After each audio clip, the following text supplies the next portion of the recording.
Hello and salam to Dr. Amalina and all my fellow friends. Today, we want to present about human and zoological parasite. As we know, parasite words it is very familiar to us. But if you wonder what is parasite, so let my group and me explain more about parasite. What is parasite? Parasite is organism that is adapt to life in or on another organism, from which the parasite obtains nutrient while causing the other organism harm. In general, parasites are usually smaller than their hosts. Parasites use both invertebrates and vertebrates hosts.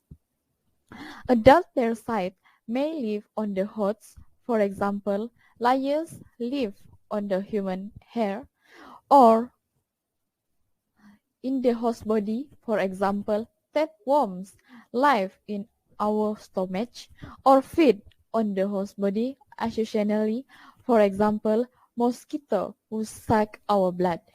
Parasites also do not kill the host, but they may harm the host indirectly by spreading pathogens. From this, it will affect the host behavior, metabolism, or its reproductive activity. We can divide parasites in three main classes. First is protozoa, helminths, and ectoparasite. Then my friend will explain more detail about it.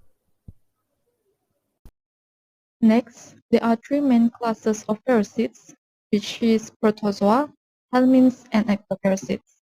The first class, which is protozoa are microscopic one-celled organisms that can be free-living or parasitic in nature. These organisms are non-filamentous and live in an aquatic or moist environment. They are able to multiply in humans, which contributes to their survival, and it also leads to serious infections from just a single organism.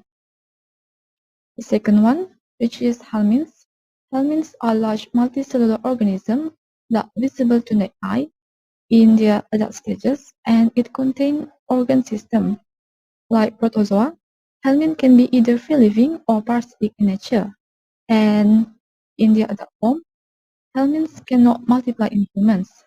Some helminths are considered monoecious, which means they have both male and female reproductive organs, while some are dioecious and have one or the other reproductive system. For the last one, ectoparasite.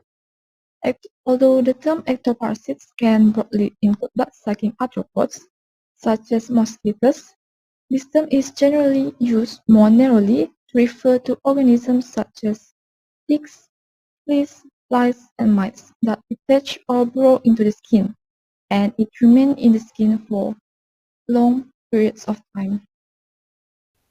And firstly, by evading the host attacks. Parasites have developed unique ways to respond to attacks by the host. For example, Trypanosoma brucei that cause sleep sickness and P. falciparum that cause malaria can change their appearance by switching the protein on the surface and thereby avoiding the recognition by the host immune system. To make it easy for you to understand, the human immune system cannot find or cannot recognize the parasite because they can change their appearance. Secondly, by acquiring new reproductive strategies.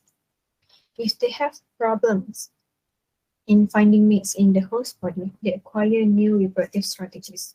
For example, for Schistosoma species, once the female and male worm find each other, they will stick with each other forever unless another male or another female is present nearby. And next, as for the tapeworm, they use a reproduction strategy that called hermaphroditism. In hermaphroditism, both male and female reproductive organs are located on the same worm, which removes the need of finding a mate. And lastly, by limiting damage to the host. If the parasite is too destructive, the human might die. And if the human die, the parasite will die too, or need to find a new host, which is quite troublesome. So, from the point of view of the parasite, they need to limit the harm that they cause, so the human may live longer. For example, if there are too many tapeworms in a human body, they will only grow into small sizes to avoid overwhelming, to avoid this. Parasite can cause disease in animals and humans. The first is malaria. Malaria caused by a single-cell parasite called Plasmodium. Fever, headache, chills are the effect of this disease and sometimes can be fatal. Anopheles mosquito carries the parasite and transmits it by biting human. Acanthamobiasis is a tiny amoeba where it can affect eyes, skin and brain. Someone will be infected if the person cleans contact lens using tap water instead of using its own cleaning solution.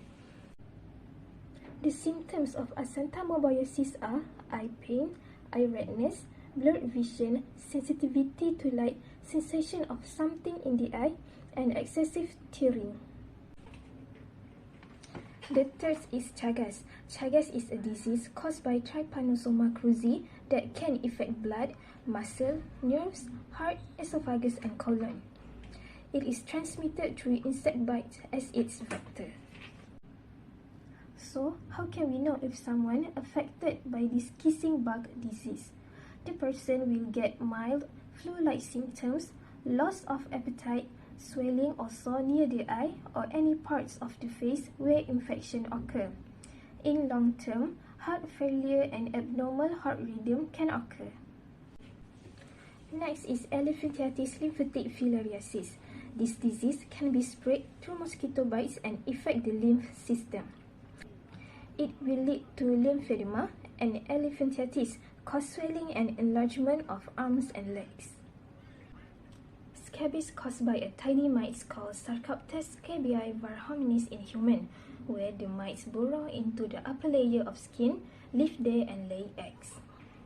It is highly contagious and can spread through skin-to-skin contact.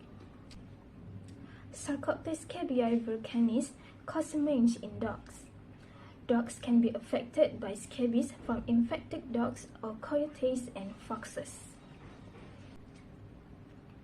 Pediculus humanus capitis feeds on human blood and most often affects children where it causes itching and sometimes can increase the chance of secondary skin infection. In animals, for instance, cat can be affected with flea called Tenocephalus felis. Human and animal lice or fleas are different, so they cannot affect both species. Last but not least, ascariasis. Ascariasis is a roundworm infection where it is visible in feces. Roundworm can enter body through dirty hands when it is put into mouth or consuming food that are not being carefully cooked, washed, or peeled. Humans also can get roundworms infection from animals. In animals, young puppies and kittens often have roundworms as it can be passed down from mom to babies. They will get the roundworm before or shortly after born and also through their mother's milk. The symptoms that can be seen in humans are severe abdominal pain, vomiting, wheezing, and malnutrition, while in animals are diarrhea, vomiting, weight loss, dull fur, and pot-bellied appearance. Conclude our presentation. Here I list a few tips how to reduce parasites to live in our body. First is wash your hand regularly, especially after handling uncooked food or feces. Then cook food at internal temperature. Next, drink clean water, including bottled water when you are travel. You also need to avoid shallowing water from lakes, streams, or ponds.